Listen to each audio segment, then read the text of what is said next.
Archangel Emily. She was the last character of the standard characters I was able to unlock out of the heroic portal, but she was worth the wait. So you'll see she's magical, armored, and a healer. She's one of only 2 characters that are both armored and magical, so she takes reduced damage from both of those types of attacks, which covers in the scope of the attacks in this game, which is a really nice thing to have. It's her and Alexandros that have those 2 abilities, or those 2 traits together. And she's also a healer with a very special and unique heal that we'll go over in just a minute. You can see she's only available from the heroic summons, and that does slow down the increase on her star level. There's no way to actually farm for her right now. Just work towards getting those daily quests and getting as many gems as you can so you can do those heroic summons. And also, as I've mentioned before, save up for the 2700 mark so you get a slight reduction in the cost and a guaranteed hero. Alright, so looking over at her traits, we've got Impervious, again another big benefit. We have this similar benefit on Stonefist. So she can't be poisoned, burned, frozen, chilled, shocked, or diseased. So those are all the main, all of these main status elements here, or status effects. So it doesn't show up here. You don't see freeze at 100%, but it is part of her title. And then magical, she takes less damage from non-physical attacks. We just talked about that one. And armored, taking less damage from physical attacks. And then one added on here is Demon Hunter. So she does boosted damage, and I believe that's a ×2 multiplier on against demon characters. And some of the most common ones that you see show up are Tsumi, he's a demon character, Nitpick as well, and there I believe are a couple others. So she'll do extra damage to those characters. Let's go over to her abilities. Now, this is the most popular one, and why you see her showing up as a shared character fairly often. I actually really I try to make sure that I've got probably 4 slots out of my kind of friends list to have Archangel Emily characters in there for this resurrection. I do a lot of auto battling on the campaign map, and periodically if I'm auto battling an upper level, then I'll lose a character, and it's nice to be able to bring her in and resurrect without using any of the potions. So that's a big benefit. You can see it has a 20 turn cooldown, so you're probably only going to get to use it 1 time during the course of a campaign map, and then similarly during PvP raiding, but still incredibly powerful to bring an ally back. And once you get this worked all the way up, it brings the ally back for almost all of their health. It's a pretty high fraction. I'm actually trying systematically to keep this a little bit lower, and there's a reason for that. I guess we'll talk about it here in a minute, because I'm going to talk about some of the PvP strategies here. So her next ascension is Cleanse, so you get heal and removing 2 negative effects from an ally. You don't often have too many negative effects stacked, but still a benefit, and nice to have another healer on your team, especially one that's as hardy as Emily is. We're on a first name basis, so it's alright. She said I could call her that. And then for her third skill is Purging Smash. So she's got a melee attack that also removes 1 buff. So a nice benefit. Again, I really like role-specific characters. So if you're going to be a healer or support or something, just go all the way. So I'm not a huge fan of an attack as the last skill, but it doesn't hurt. Again, she's going to have, especially in PvP on defense, where they get to use those skills one right after another. 3rd round, she'd be using that attack and hopefully finishing off anyone that's left over.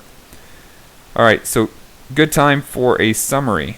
We'll talk about best use in different roles. So on the campaign map, I think she's a great character to have along. It's a little bit worse than pre-update. Now that they've got kind of the star system in place, so you're going to try to 3-star a dungeon, then if you're doing it for the first time, it's maybe not as useful to have someone that can do resurrection, because you're not going to get that 3-star. You really want to focus on getting that 3-star level so you can do quick loot afterwards, and so you can get the gems for unlocking the 3-star level.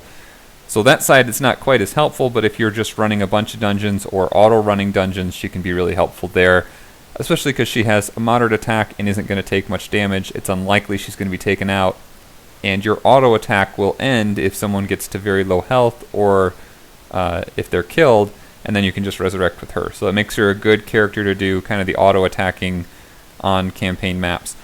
I mentioned that you can do quick loot, but there are quite a few negative effects from doing quick loot. So, and I think maybe no one's been talking about this as much, and I certainly haven't mentioned it in the videos, so I'll take a moment to talk about it now.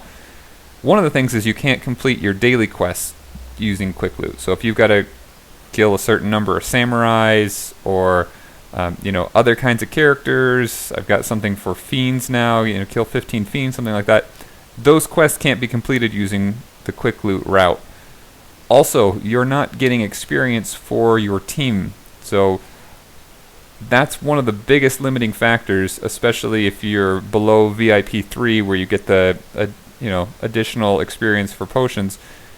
If you're just doing regular and you haven't gotten to that level, experience is really the limiting factor for progressing a team. And if you're just doing quick loot all the time and they're not getting experience, you're going to be using up all your potions on just your core 4 people for campaign. You don't want to do that. So if you can keep trying to go through auto-running levels, that's a more effective way than doing quick loot.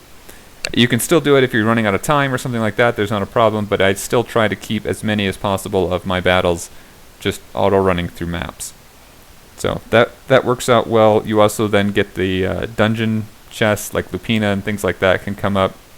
I don't think that Lupina can come up. I don't think you can get those loot levels within dungeon if you're using a quick loot key. But feel free to correct me if someone else has had a different experience. Alright, on the dungeon raiding side, this is I think where she shines even more. There are some very powerful strategies using Archangel Emily, and a lot of the times, so far at least, I've seen them coupled with Tsumi. So if you've got Tsumi on a defensive team, let's say we're talking about defense first, you've got Archangel Emily and Tsumi. Most of the time, an offensive team that comes in is going to try to take Tsumi out right away. The biggest reason is they want to use their big, powerful skills to take him out quickly so he doesn't get stuck at half health and not be able to finish him off. That can be a huge problem when battling Tsumi. You don't want to have his soul shred on your whole team anyway, it does a lot of damage, and you definitely don't want to get him stuck at lower health ranges so that he gets a huge attack bonus. So because of that, he's often taken out first. Well, if you've got Archangel Emily on the defending team, she can resurrect him. And most of the time that I've seen this, the way that it works out is as soon as she resurrects that character, they get their turn right then. So if she resurrects Tsumi and he has, say, 59% health, as this resurrection would take him to, then he's going to, say he was killed in the first turn, he comes back to life and uses Soul Shred immediately and does massive damage on the other team. So it's just an incredibly combination that was a surprise to me when I first saw it, and it's an incredibly powerful defense mode as well, because now it shifts who you have to take out first, and that's, I think, an important thing on the defensive side. You want to make it hard for them to choose who they're going to take out, and especially if they don't get just the right crits, then it's going to be really hard to finish off the team. So they can't take out Tsumi first only, they have to take out Emily before Tsumi, and she's armored and harder to take out. And then if you've got any other kind of high quality kind of target characters, like IGOROK is another one you'd want to take out on that first turn, because he has the chance to freeze the whole offensive team for a turn. So if you get a couple of characters in like that, it can be really hard to take out that defensive team. So she's very powerful in that way. Similarly, you can do the same kind of trick on the offensive side. As long as you can live through that first round, and if Tsumi's taken out, a lot of these, I've seen a lot of offensive teams that rely on Tsumi in general. They don't use his Soul Shred until his health has been taken down a little bit. And if you can play around a little bit with there, and you've got Archangel Emily to bring him back if he does die, again, that can be a very powerful way to try to get through just long enough to use a high-powered Soul Shred with a ×2.5 or ×3 multiplier. You can basically take out the whole team that way. So those are very powerful strategies you can do with her, and that makes her a great addition to the team. That's all I've got to say about her, and thanks for watching.